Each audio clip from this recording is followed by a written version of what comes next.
Olá! Nosso programa Encontro Fraterno de hoje vai falar sobre reforma íntima, porque nós estamos em clima de ano novo, né? Nós estaremos com o nosso companheiro Paulo de Tarso, que vai abordar o tema.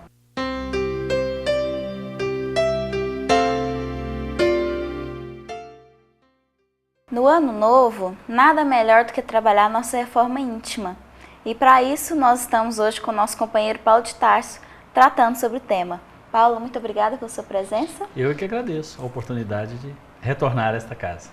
Nós vamos começar falando o que de fato é reforma íntima, porque a gente fala muito no movimento espírita sobre isso, mas o que é de fato essa reforma íntima? A reforma íntima é a atitude, é o ato contínuo de melhorar. Teoricamente, nós já fazemos isso no nosso cotidiano, porque isso tem a ver com a própria lei de evolução. Dificilmente nós vamos ser amanhã piores do que fomos hoje. A tendência nossa é melhorar, é começar a nos observar e melhorar. Só que a gente não faz isso de uma forma organizada, a gente não faz isso de uma forma, digamos, até processual. A reforma íntima é o ato pensado e contínuo de melhora. É tentar exatamente fazer uma análise, por exemplo, ao fim do dia de hoje, do que eu fiz, do que poderia ter sido melhor e tentar não repetir eventuais erros, eventuais pontos que eu percebi que eu não fui muito bem no dia de amanhã. Esta proposta de melhorar é uma proposta de reforma íntima. E em quais obras da codificação e também obras complementares nós podemos abordar o tema, estudar sobre o tema? Pois é, teoricamente toda obra doutrinária, as básicas, as complementares de Chico e André Luiz, Emmanuel, todas elas, a proposta central é de reforma íntima. Porque todas as obras, até os romances, aqueles romances ditos espíritas, e nem todos espíritas, espiritualistas alguns deles, têm a proposta de fazer o homem melhorar. Mas em termos de obra básica, é encontrado no Evangelho segundo o Espiritismo, no seu capítulo 18, Sedes Perfeitos, no seu item 4, os bons espíritas. Tem uma frase lá que nós espíritas conhecemos muito. Reconhece o verdadeiro espírita por sua proposta contínua de melhorar, por seu desejo contínuo de se reformar. Então esta frase, ela é exatamente um convite à reforma íntima. Então no Evangelho, neste capítulo 18, item 4, tem isso. No livro Obras Póstumas, no preâmbulo dele, onde trata do credo espírita, também tem um outro texto convidando o espírita, aquele que se diz e que quer professar esta doutrina, à busca constante de uma melhora. Então são duas obras, uma está dentro das obras básicas, a outra não é exatamente obra básica, porque já é obras póstumas, mas que tem um recado muito claro para esta melhora. Porém, eu insisto, todas as obras básicas e complementares doutrinárias têm como fundo essa intenção em fazer com que o homem melhore. E se ela tem esse recado contínuo, se tem esse convite contínuo para esta melhora do homem, ela está teoricamente, ou de forma muito objetiva e não só teórica, convidando o homem a melhorar. Então acaba contribuindo para esta reforma íntima. E qual relação a gente pode fazer entre a reforma íntima e o ano novo? Seria nós nos tornarmos novos espíritos, novos homens, novas mulheres nesse ano novo?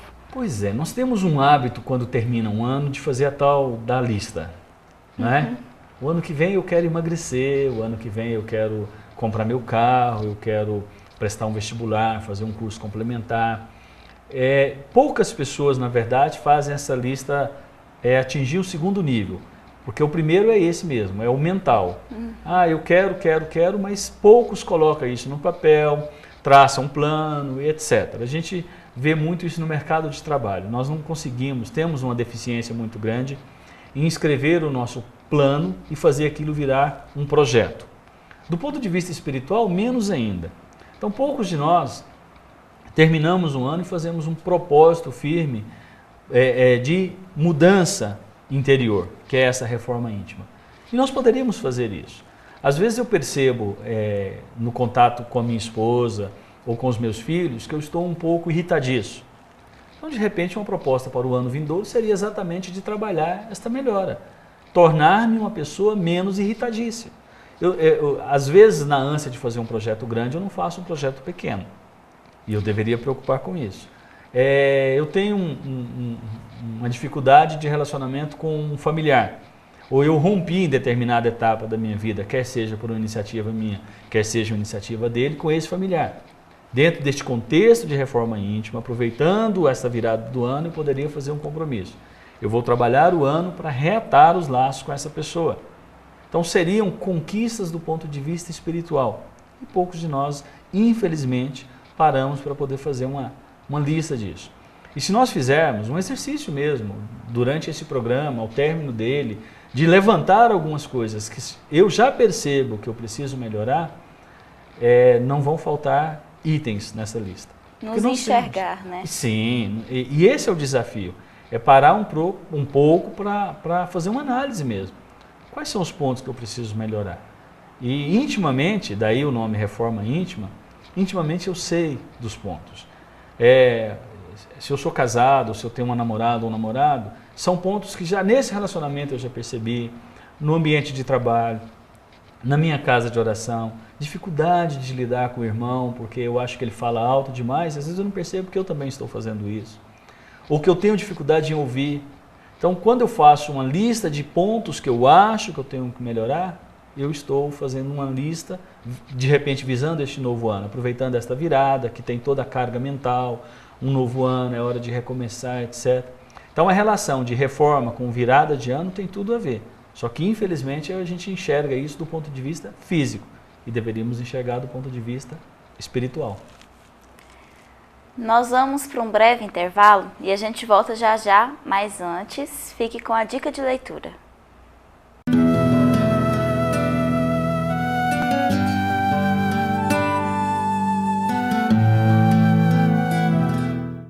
Bom, o livro de hoje é Nas Voragens do Pecado, um livro escrito através da mediunidade de Ivone Pereira e o espírito é Charles. É um livro que acontece, a narrativa, em 1572, na França, e nos apresenta um drama de grande significado para nós. Primeiramente, destacando a noite de São Bartolomeu, relatando a opressão que os protestantes já vivenciavam naquela época. E toda uma trama de intrigas, de vinganças, de ódio e de amor, envolvendo um grupo familiar dos huguenotes, uma família serena, tranquila, que é toda dizimada pela igreja. Uma só sobrevivente, que é Ruth de La Chapelle, toma a iniciativa de vingar-se daquele príncipe de Narbonne, o que foi o comandante da matança. Então, é um livro muito interessante, que retrata muito bem os costumes da época, os lugares na França, que relata a história tão forte daquele reinado de Catarina de Médicis, uma rainha muito exigente, intransigente, e aqueles aos quais ela não gostava eram diretamente lançados nas masmorras do Louvre. Então, é um livro muito importante, muito bonito e que prende a nossa atenção do início ao fim da leitura. Vale a pena ler e é o primeiro volume de uma trilogia que vai relatando vivências, encarnações da médium Ivone Pereira.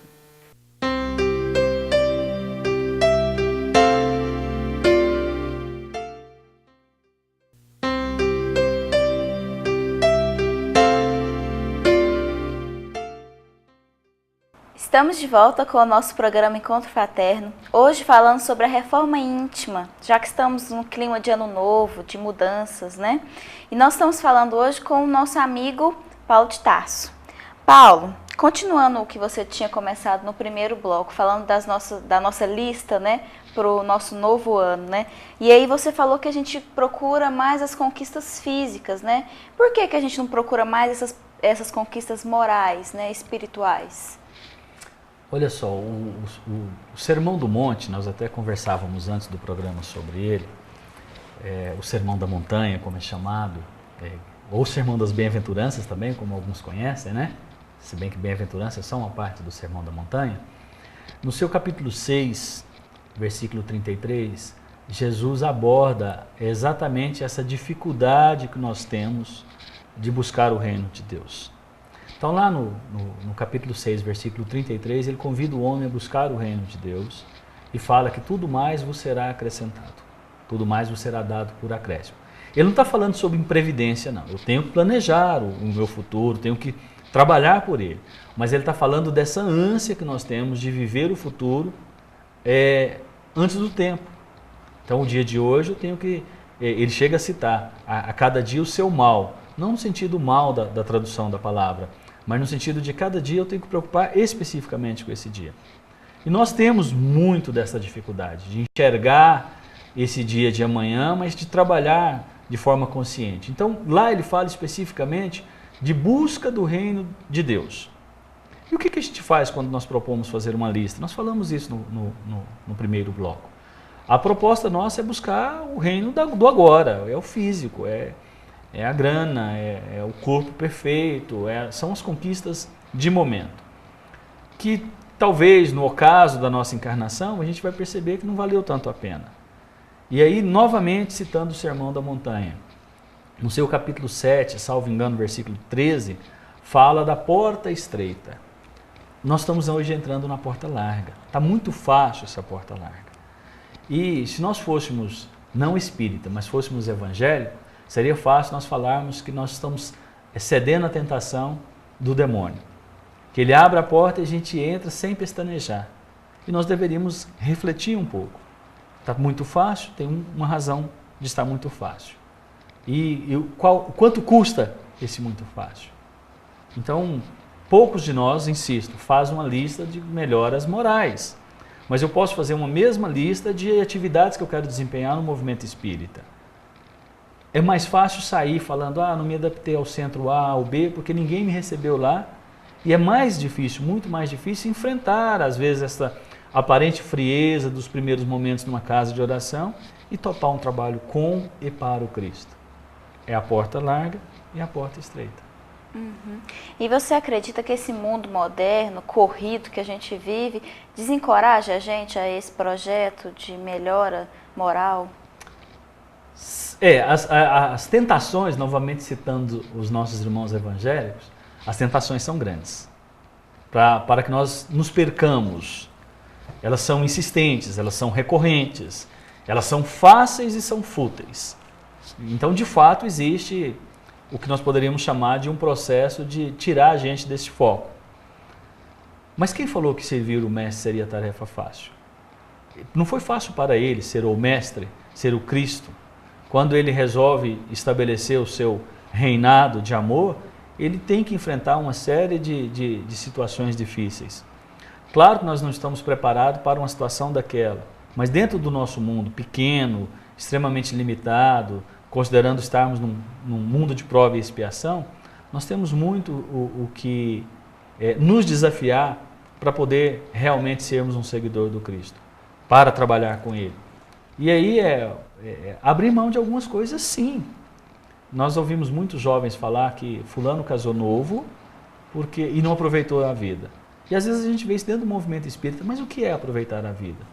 Significaria ter muitas namoradas ou muitos namorados, sair muito para balada, esse tipo de coisa, ou de repente trabalhar no movimento espírita com as várias atividades que são possíveis de serem desempenhadas aqui dentro, começando lá na evangelização até a idade adulta. Então existe uma inversão de valores social e a gente às vezes compra isso sem parar para poder analisar.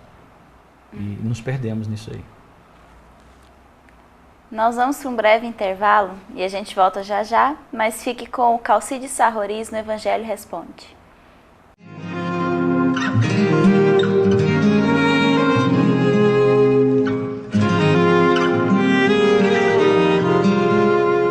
Olá. Temos hoje um texto que está em Êxodo, capítulo 20, versículos 4 e 5. Deus diz: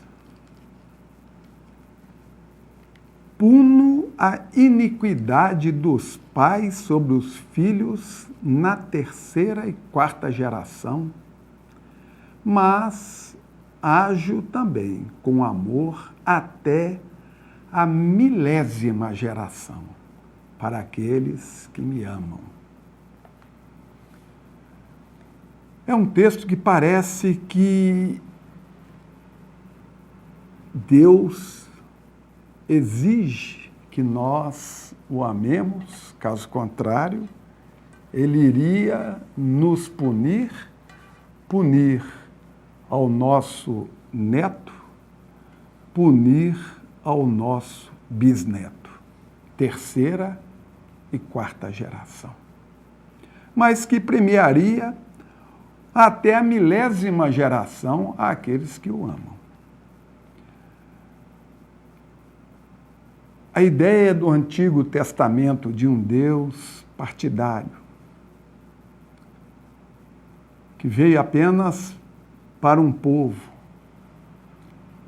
já deve ser ultrapassada essa concepção.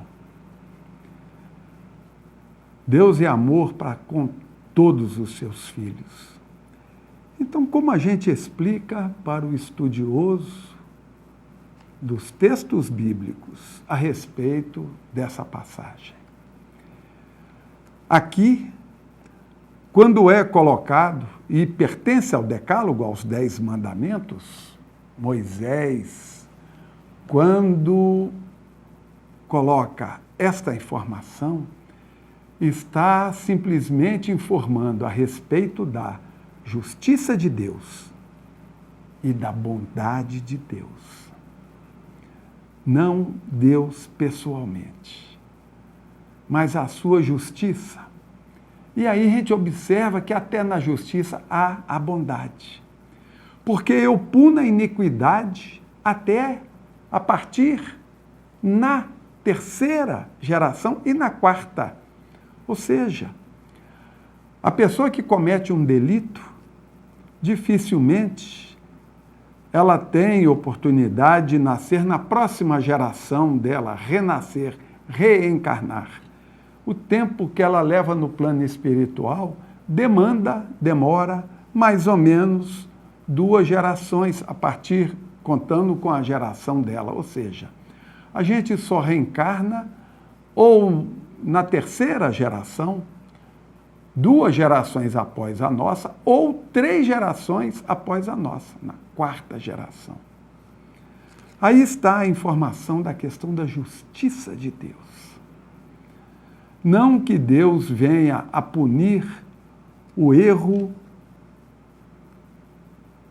dos pais nos netos, nos bisnetos, porque seria horroroso isso. Um erra e o outro é que paga.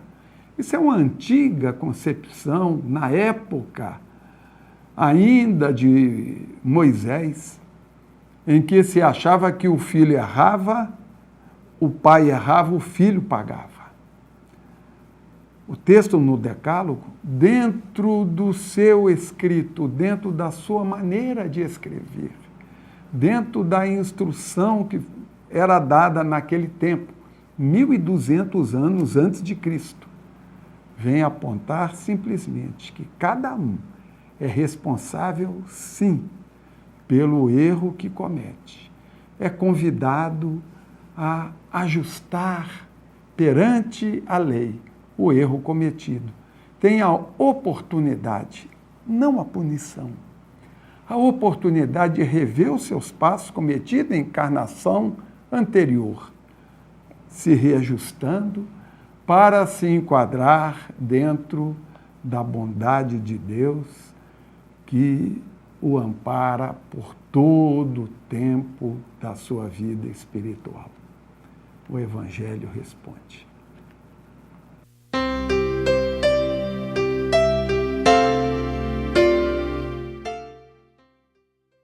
Conheça a Lefé, livraria e editora da Federação Espírita do Estado de Goiás.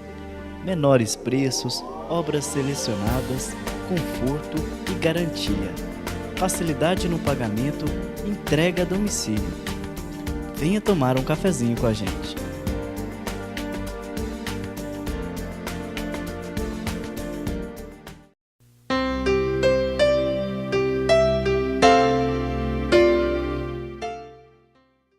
Estamos de volta com o nosso programa Encontro Fraterno, hoje falando sobre reforma íntima nesse clima de Ano Novo. Nós estamos com o nosso companheiro Paulo de Tarso, que está abordando o tema.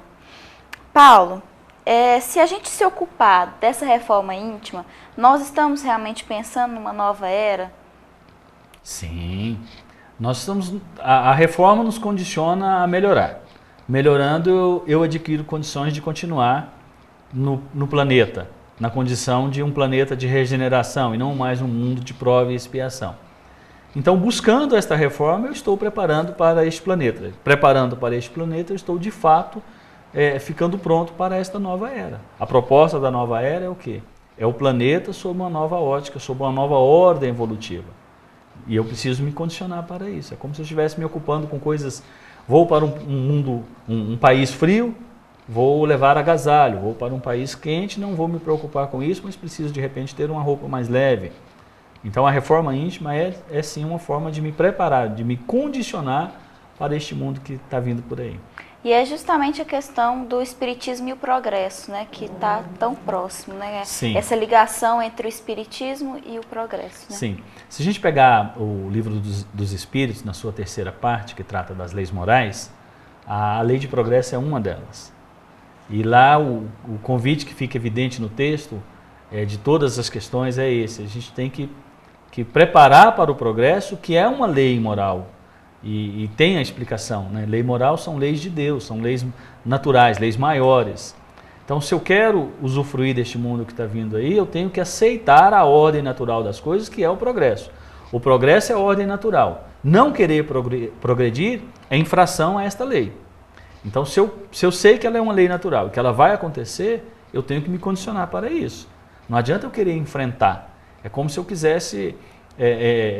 estou percebendo que existe uma nova ordem das coisas e de repente eu me torno o único adversário daquela ordem, e ela é natural, é uma lei maior. Eu tenho que me condicionar para poder segui-la.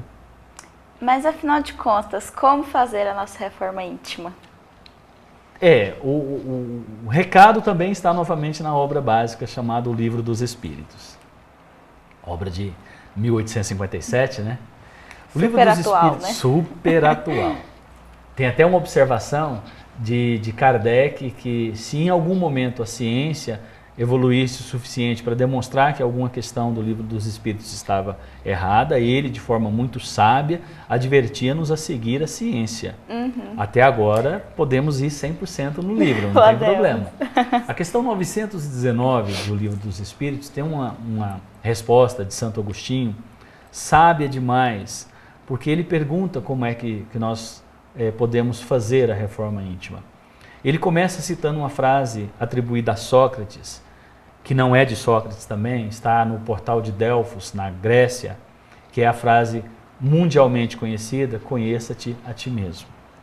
Eu falo que ela não é de Sócrates porque ele fala, ele viu esta frase e adotou-a como sua, dada a profundidade da frase. Santo Agostinho cita ela, falando: um sábio da antiguidade vos disse, conheça-te a ti mesmo. E segue falando como fazer esta reforma. Fazei como eu fazia quando aí na terra estava. Ao término de cada dia, ele fazia uma profunda avaliação do dia dele. Fiz todo o bem que era possível ser feito? Deixei de fazer todo o mal que era possível não fazê-lo? Atendi a todos que vieram a mim? Em outras palavras, terminei o meu dia com um saldo efetivamente positivo entre aquilo que eventualmente eu tive de desafio? Então é um texto longo e belíssimo de Santo Agostinho, transformado em algumas casas espíritas em mensagens daquelas que são entregues no começo da reunião, dada a profundidade da resposta que o nosso irmão Santo Agostinho dá. E o convite que ele faz lá nessa questão 919 é um convite para os nossos dias atuais. Será que eu termino o meu dia com esse nível de consciência de que no trabalho, na faculdade, no colégio, em casa, naquela relação mais íntima que nós temos, que é a relação com a esposa, com o pai, com os filhos, com o irmão, onde nós somos realmente quem nós somos, despido de qualquer pele de cordeiro? Será que eu fui um bom cristão naquele momento? Se todas as vezes que eu fui desafiado a fazer as coisas, eu optei por ser melhor, eu deixei de repente o egoísmo de lado, uma vaidade, uma soberba, para poder efetivamente trabalhar com e para o Cristo? Então é um convite que ele nos faz, lá na questão 919, extremamente atual. Se eu conseguir avaliar isso como um saldo positivo, com certeza eu estou me reformando, estou condicionando para esta nova era, para não só um novo ano, mas para uma nova etapa de vida espiritual e não somente física. Paulo, muito obrigada pelas suas palavras aqui no nosso bate-papo de hoje. Eu é que agradeço. É fundamental a gente falar sobre reforma íntima e trabalhar isso na gente, né? Muito obrigada. E a gente espera que você esteja conosco em outros programas. Assim que convidado, eu voltarei, com certeza. E para você, um feliz ano novo. Você fica agora com o Momento Cultural. A gente agradece a sua audiência. E acesse nosso site www.fego.org.br. Conheça a nossa federativa, o nosso programa. Lá tem todas as informações. Até mais.